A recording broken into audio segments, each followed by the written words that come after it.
Buenas tardes, Día Político por TSI, abogado Juan Carlos Aguilar, ASJ. ¿Cómo está? Gracias, Ramón. Un gusto estar con usted, con Josué y con la audiencia de Día Político. ¿Cómo está, Josué? Mucho gusto. Honrado de estar con usted y con mi buen amigo Juan Carlos para hablar sobre temas de la realidad nacional. Primer tema, ya es tiempo de que se apruebe una ley contra el nepotismo en el Congreso Nacional. Totalmente, pero más que se apruebe es que se respete, ¿no? Porque si vamos a seguir teniendo y normando absolutamente todo en este país, porque Honduras a nivel de normativa usted regula y revisa por cada uno de los temas y está regulado, está controlado. El problema es un tema de implementación. Así que si seguimos bajo ese escenario, bajo ese esquema de solo creación de ley para darle y apaciguar la opinión pública, apaciguar a los medios, apaciguar a los sectores, pero al momento de aplicarlas no la vamos a aplicar, pues estamos en nada. Ahora, cada vez que hay un nuevo gobierno se vincula este tema, ¿verdad? Siempre. Se vincula este tema. Siempre, porque es el legado que nos deja un gobierno tras otro, tras otro.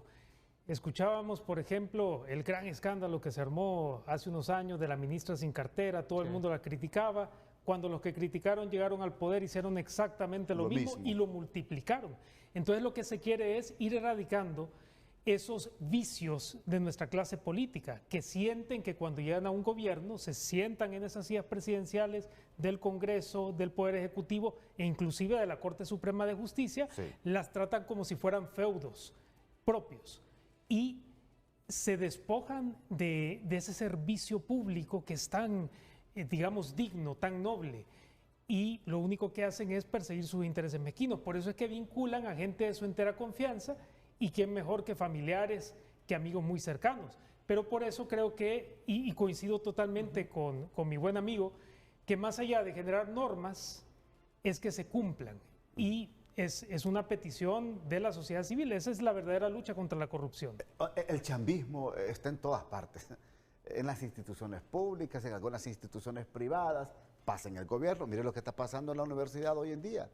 Los cuestionamientos de nepotismo también ahí, que están de una u otra manera vinculando al actual rector. Mire, yo no sé si ahora es que hay más publicidad con este tema del nepotismo, que vemos ya que hay estructuras, ¿no? Incluso ya se mencionan familias, incluso en esta nueva administración, en la anterior pues fue una bandera también de la oposición en ese sentido, pero más allá de eso creo que ha mutado, ¿no? Y se ha permeado más la institucionalidad en el sentido de colocar ya a familiares o a familias a veces completas distribuidos en la administración pública. Antes lo que se hacía normalmente era que se creaba una empresa y se le ayudaba en el proceso de licitación, que obviamente es incorrecto, pero no lo hacían de manera tan visible, tan descarada, ¿no? Si lo queremos ver en ese sentido, y por eso, y nosotros hemos sido claros en ese sentido, de la urgencia, ¿no? de una nueva ley, pero de una implementación y una aplicación efectiva, porque no podemos estar manejando, ¿no? Y recuerdo lo que decía la ex ministra de Salud, es que yo no confío en nadie, confío en mi hermana. Bueno, entonces no agarre esos cargos y no confíe en nadie y no esté en la capacidad de articular equipos profesionales y equipos donde usted va a sacar adelante este país. Entonces no podemos seguir bajo esas prácticas y bajo esas excusas, Ramón y Josué, que son hasta ridículas, ¿no? Y nos insultan realmente cuando intentan hacer este tipo de situaciones, pero luego vemos familias que estaban ganando en el gobierno anterior, para citar un ejemplo, porque no digo de este porque lo desconozco honestamente en este momento, pero más de $500,000 de lempiras, otras superaban el $1,000,000 de lempiras entre todos los que estaban enchambados, como se conoce popularmente, y que son tendencias que deben de cambiar, porque lejos de aportarle y de abonarle al país, eso es concentración de poder, eso es corrupción, eso va a hacer que existan conflictos de interés y que no se mitiguen y se eliminen en tiempo y forma. Ahora, por eso es oportuno en el Congreso Nacional decirles esta tarde y noche que presenten una iniciativa de ley que realmente pueda ser el complemento para poder elegir buenos y excelentes funcionarios. Yo creo que si se va a redactar una ley, que sea una ley bien integral, en el caso contra el nepotismo. Totalmente de acuerdo, pero eso también recae y nos lleva al plano ético. Si yo voy a asumir una función, si usted, si Juan Carlos, si el público que nos acompaña, no vamos a emplear familiares porque sabemos que no es ético, no es correcto. Claro. Las formas pesan tanto como el fondo. Y este tema que usted decía, de la rigurosidad con la que debe legislar este actual Congreso, mire, esa chamba que le encomendamos a los diputados y diputadas de ese hemiciclo no es comida de trompudo. Para generar una norma se deben realizar estudios de derecho comparado, de política pública comparada, ver qué experiencias fueron exitosas, en qué grado fueron exitosas, cómo acoplarla a nuestra legislación y realidad institucional. e inclusive cultural, y eso requiere de mucha asesoría, de mucho estudio. No sacársela debajo de la manga como una medida populista o preguntarle a ChatGPT que le haga el trabajo. Es decir, no, estamos hablando de que les pedimos seriedad, les pedimos profesionalismo. Eso es profesionalizar la labor legislativa y esperamos que la asuman con la dignidad, con el compromiso, con el patriotismo que amerita este momento histórico que estamos atravesando. Ahora, miren qué fenómeno se da siempre. Y por eso es que dicen, es que no estaban preparados para gobernar. Así se habla casi de todos los gobiernos. Sí, que no estaban preparados para gobernar. Porque yo pregunto y le consulto a usted, desde ASJ, ¿cómo visualizan ustedes? Debe ser el perfil de un funcionario que debe de ocupar un cargo específico en el gobierno, para que no se diga después, es que este no es apto para que esté al frente de una Secretaría de Estado. Fíjate que Ramón, justo estábamos hablando de eso con Josué antes de que usted llegara a iniciar el programa, que era un tema de que todos decían al momento justificaban y culpaban al gobierno anterior, pero ningún político desconoce los problemas que hay en el país y a lo que se va a enfrentar, que es un tema también que hemos visto en otras latitudes, ¿no? Y que el discurso en ese sentido es un discurso de no quejas, sino de resultados. ¿Qué debe de tener un alto funcionario? Y aquí veo la necesidad de que se apruebe una ley de selección de alto funcionario. Al menos esos 11, 12 que elige el Congreso Nacional, que son los que rigen la administración pública y los órganos autónomos y los órganos descentralizados de una u otra manera. ¿Qué se necesita? Primero, procesos meritocráticos, abiertos, meritocráticos y basados en resultados. Que tengan experiencia esas personas, que tengan los estudios académicos acordes ideales a la necesidad, a lo que se va. ¿Por qué? Porque con eso usted tecnifica los órganos. Y tecnificando los órganos, más allá de que las personas sean políticas o tengan algún tipo de afiliación política como cualquier ciudadano, van a responder a los intereses de la institucionalidad y no necesariamente porque me puso un partido político, no sé absolutamente nada del tema, me va a respaldar el equipo técnico y al final de cuentas solo voy a hacer prácticamente vocería, como muchos de los funcionarios históricamente en este país. Entonces los procesos deben de ser abiertos, basados en mérito, con experiencia profesional, ver los elementos académicos, pasar pruebas de confianza también y hacer una amplia investigación, sobre todo para cargos que son sensitivos como la impartición de justicia, temas de seguridad también, ver un tema no vinculado a investigaciones y aunque sean, pero es parte de someterse y de servir a la institucionalidad, a la administración pública, ese escrutinio, ¿no?, que se puede llegar a generar y que por eso muchas veces también muy buenos profesionales no participan en estos procesos. Pero si seguimos bajo esa misma línea de que el partido colaboré en campaña, puse dinero en campaña y al final de cuentas me tienen que nombrar en algo, pues muy difícilmente este país va a avanzar. ¿Qué tiene que hacer un médico, por ejemplo, como ministro de Finanzas? ¿Qué tiene que hacer un ingeniero civil como ministro de Salud? ¿Qué tiene que hacer un periodista como director ejecutivo de ingresos? Es decir, y aquí voy a utilizar una frase muy popular en Honduras, zapatero a tu zapato. Porque Así yo es. creo que debemos de vincular nuestra enseñanza, vincular lo que hemos aprendido en la academia en una función pública que realmente pueda rendir los frutos de acuerdo a lo que yo estoy preparado. Pero aquí ponen y enchapan políticamente a cualquiera. Sí, totalmente de acuerdo. Y es por pagar favores políticos también. O, por ejemplo, el hijo del empresario tal que me dio 20 millones para mi campaña, yo lo tengo que poner de secretario de Estado porque no me queda de otra. Tengo que pagar el favor político porque las campañas suelen ser muy caras. Y no solamente las paga del erario público, sino que fondos privados. A veces, y en muchas ocasiones desafortunadamente, no son declarados.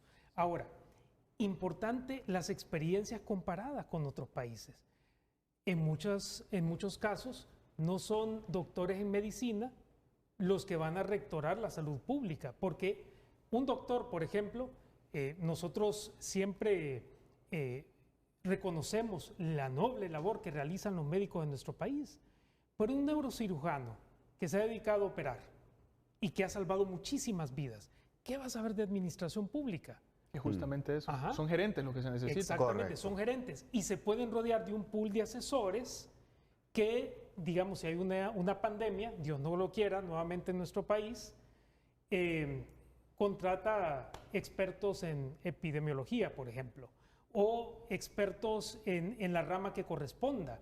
Si hay una crisis, por ejemplo, en el sector de niñez, de salud, entonces se aboca a los profesionales que conozcan de la materia. y así en las diferentes instancias del gobierno. Y es un buen gerente, solo complemento aquí, un buen gerente también con conocimiento del área, porque muchas veces, vaya, temas de salud, un gerente pero con conocimiento de administración de hospitales, por ejemplo. O sea, que tenga una línea, ¿no? Que sacó una maestría en algo vinculado a ese tema de salud, pero también no es una persona de que, si bien es cierto, a veces es un muy buen gerente, pero que no tiene absolutamente nada, ni idea de lo que se está manejando. Por ejemplo, el ex canciller Enrique Reina, ¿qué hace en la Comisión Nacional de Banca y Seguros? No, en el de... ¿Dónde que está? No, en el de... ¿Está en la Comisión de Banca Es y algo Seguros? del... se me escapa el nombre en este momento. Pero tiene que ver con los aportes y los ahorros de los ciudadanos. Es como una comisión. Pero no es la de bancos, creo. Es ahí donde donde me hago miles de preguntas, y no solo yo, sino que todo mi auditorio esta tarde, pues, o sea, si asumen cargos y puestos que son puros favores políticos o para seguir, como dicen popularmente ahí los hondureños, seguir chupando de la teta del Estado. Amigo, mire, le voy a dar una... Es terrible lo que estamos viendo. Y eso pasa, o sea, dejemos a este, dejemos la otra, me retiro de este gobierno, pero deje a este porque es amigo mío o es amiga mía para que siga recibiendo salario ahí. Y yo creo que esas cosas debemos de cortarlas, hombre. ¿Se imagina usted si le pusiéramos un estándar a los políticos y decirles todo candidato a la presidencia que nos presente antes de la elección general su pool de gobierno, es decir, la gente que va a gobernar con él, los secretarios de Estado? Eso sería maravilloso. Y las competencias que tiene la gente que él va a llevar al gobierno. Eso cambiaría la realidad. Parte del escrutinio, así como se ve el plan de gobierno, que así se ve el gabinete también en función de eso. Me voy a la primera pausa en el Día Político por TSI. Bien, mencioné al ex canciller Enrique Reina, nos está ocupando un puesto en el FOSEDE, en el Fondo de Seguro de Depósitos. Así es. No es en la Comisión... No tiene alguna relación ahí con la Comisión Nacional de Banca y Seguros, pero estará apto para ocupar ese cargo, es un favor político. Mira, el señor Efraín Pú, también lo mandan allá, no sé si al Banco Mundial. Seguramente. Parece que lo mandan ahí a otro puesto. Dietas que les quedan ahí a algunos exfuncionarios, que yo creo que estas cosas hay que cortarlas, por eso es necesario una ley contra el nepotismo, Juan Carlos. Sí, totalmente, y es un tema de regular. Mira, y todo esto pasa por un sencillo término, y lo hemos hablado en las diferentes instancias, ¿no? Lo hablamos la semana pasada con el tema del Consejo Nacional Electoral, estamos intentando trabajar algo con el Congreso Nacional, y es profesionalizar la administración pública. ¿Cómo? Creando carrera, pero obviamente una carrera independiente, una carrera autónoma y sobre todo una carrera técnica, entonces, donde las personas que ocupen esas posiciones a lo interno, y ya no estoy hablando de altas posiciones, Ramón, estoy hablando desde el escalafón más bajo hasta el más alto, personas que se sometan a procedimientos meritocráticos y a partir de ahí puedan tener u ocupar, ¿no? una plaza dentro de la administración pública, pero por capacidad, de que yo si entro a la administración pública, si entro a Cancillería, pero yo no le debo mi puesto a Ramón. Entonces yo no estoy supeditado a hacerle caso a Ramón si Ramón me solicita alguna acción al margen de la ley. Eso lo mismo hay que apostar por el tema electoral, porque ¿qué tenemos hoy con el CNE? Un 33.3% en todo, dividido en los tres partidos hegemónicos. En el Congreso Nacional, ¿qué ha pasado históricamente? Se despiden asesores, se despiden consultores, se despiden asistentes, y es persona que tuvo 4 años y tiene un aprendizaje, pero viene y se involucran nuevas personas. Algo positivo y que sí hay que destacarlo de ese Congreso y que hemos tenido algunas conversaciones, es que quieren eso, quieren profesionalizar y crear una carrera legislativa. Vamos a ver el alcance y si se da el espacio de poderlo implementar, pero mire, el Estado no va a caminar si no hacemos ese tipo de dinámicas. Ahora, y más allá de quién llegue después a las sillas. Otro elemento también importante, Josué, es que si a algún exfuncionario se les indicó por algún delito, tiene que pagar, pues. La justicia lo tiene que alcanzar. Pero aquí hay unos que huyen del país. Y después vuelven. Y después vuelven. Mira, Ricardo Cardona huyó del país, porque prácticamente huyeron. Flores Lanza en el pasado. Y ahora vienen a ocupar cargos, vuelven a Honduras porque van a ocupar cargos en el Parlamento Centroamericano. Por eso aquí no debe de haber privilegios para nadie, hombre. Es que aquí todos somos iguales y todos tenemos que estar bajo la ley que corresponde al estamento jurídico del país. También ahí debe de haber regulaciones. Totalmente de acuerdo. Y recuerdo, ahora haciendo memoria, una conversación que tuve con el finado doctor Matías Funes. Y me decía, mirar, siempre recordamos que sos estudiante de Derecho. La ley es una serpiente que solo muerde descalzo. Y tiene todas las razones. Es decir, aquí no pasa lo que sí han visto el resto de los países centroamericanos, ver expresidentes desfilar por esos tribunales ser sentenciados, aplicarles todo el peso de la ley por corruptos. Aquí los corruptos se van a refugiar a nuestro hermano y bello país de Nicaragua y después regresan cuando su partido político está en el poder. Y se hace feria con figuras como las amnistías, que ya hay estándares interamericanos que hablan sobre eso, pero al final de cuentas aquí no les importa absolutamente nada más que garantizar la impunidad para esa clase privilegiada. A muchos les da alergia que uno hable de una clase política, pero cuando tienen tantos privilegios, cuando la justicia nunca los toca, ¿cómo no vamos a hablar de una clase verdaderamente mezquina y privilegiada? No todos son así, hay políticos de verdad, pero la mayoría, lo que abunda en nuestra patria, desafortunadamente, son politiqueros que cuando llegan a un puesto es a robar, a beneficiar a los suyos a través de actos de nepotismo, a tratar de mover influencias. Por eso cuando la CICIG en Guatemala y la Maxi en Honduras presentaban las redes de corrupción, ustedes miraban esas telarañas llenos de familiares, precisamente por eso, porque meten a los suyos, se benefician ellos y 4 generaciones, 5 generaciones en detrimento de un montón de gente que le está pasando muy mal en nuestro país. Bueno, me tengo que ir a la segunda pausa rápidamente, ya vuelvo al Día Político por TSI. Seguimos aquí en el Día Político por TSI. Una ley contra el nepotismo es lo que estamos discutiendo, pero también lo que se ha revelado en las últimas horas, que los funcionarios actuales del gobierno de Nasser Asfura firmaron su sentencia. Una vez nombrados como ministros o como subsecretarios o como directores de entes descentralizados del Estado, ahí mismo estamparon su firma que si no rinden en los primeros 6 meses se van del gobierno. ¿Cómo lo ven? No, excelente. E igual, el presidente tiene esa discrecionalidad, ¿no? Recordemos que el gabinete, al menos los ministros, es un tema de confianza, es un tema de confiar en esas personas que ha designado en cada uno de sus puestos y que tranquilamente, y históricamente ha sido así, lo puede remover de una u otra manera. Ahora bien, y aquí qué interesante, ¿no? esa firma, porque se acuerdan que hablábamos en el gobierno anterior de una dirección de gestión por resultados, la DIGER creo que era. Sí.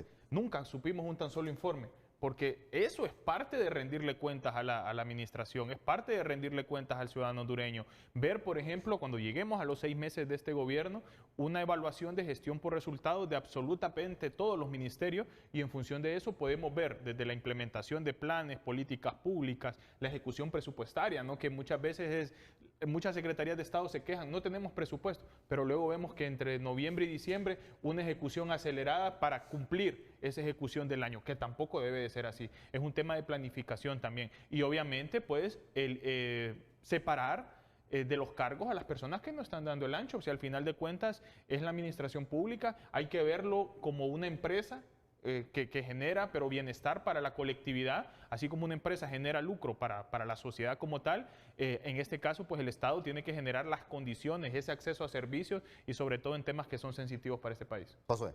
Yo estoy totalmente de acuerdo. Y esta mañana que le di la entrevista, mencionaba precisamente lo que Juan Carlos acaba de manifestar. Es decir, es discrecional del presidente, es parte de sus funciones, nombrar o remover a la gente que debe materializar, operativizar las estrategias que emanen de la presidencia de la República. Y si no lo hacen con la suficiente solvencia o que den suficientes pruebas de que van en el mejor camino para obtener esos resultados, pues los puede quitar. Pero para evaluarlos correctamente, esto debe caer en el área más técnica que política.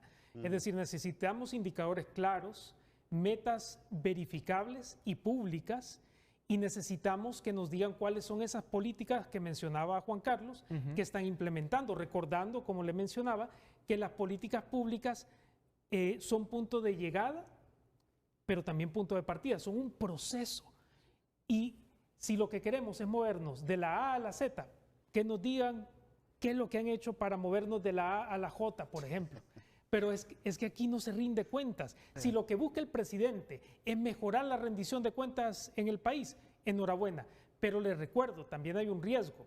Cuando hay demasiada rotación de funcionarios, también se descompensa la institucionalidad.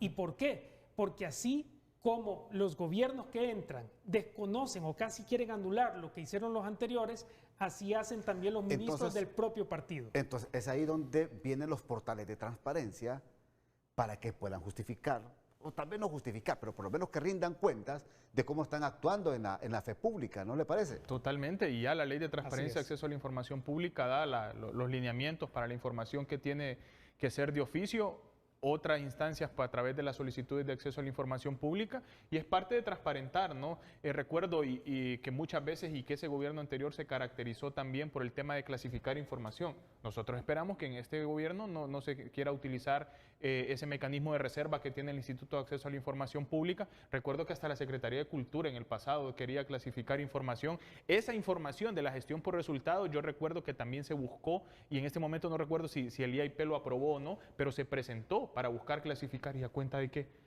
la ejecución que se está haciendo es de fondos públicos. Son funcionarios públicos que se alimentan de esos fondos públicos. Entonces, al final de cuentas, es transparencia, es rendición de cuentas, es el mensaje que quiera mandar el gobierno. Y mire, yo siempre lo enfoco y lo vinculo directamente a lo estrictamente electoral. Ya el hondureño ya no aguanta cosas. O sea, lo vimos en las últimas 2 elecciones. Se votó para sacar personas, no se votó para elegir, y que no se confunda ni Libre en el 2021, ni ahora mismo el Partido Nacional, de que realmente fue estrictamente por la campaña política o por lo que tenían que ofrecer esos 2 partidos. Era un tema de cansancio rezagado que venía de las otras 2 personas que estaban ocupando la presidencia de la República en esos momentos. Bueno, estamos en la parte final. Conclusiones, por favor. Bueno, les deseamos lo mejor a nuestros legisladores. De nuevo, legislar no es fácil, se debe estudiar, deben traer las mejores normas, las mejores experiencias para luchar contra esas modalidades de la corrupción como el nepotismo, el mal uso de los fondos públicos, y operar siempre apegados a la ética, a las buenas costumbres y sobre todo al amor por la patria. No, totalmente, seguir en esa línea, transparencia, rendición de cuentas, fortalecer el Estado en ese sentido y buscar una profesionalización de la administración pública. Solo así vamos a superar este tipo de problemas como el nepotismo del cual estamos hablando gobierno tras gobierno, malas gestiones administrativas, mala gestión dentro de la administración pública, y apostar y lanzarle la pelota también, ¿no? Y responsabilizar de una u otra manera a los tomadores de decisiones. Gracias, señores, muy amables. Gracias, abogado Juan Carlos Aguilar. Gracias, Josué, muy amables. Hasta aquí el programa de hoy. Que pasen todos una feliz noche.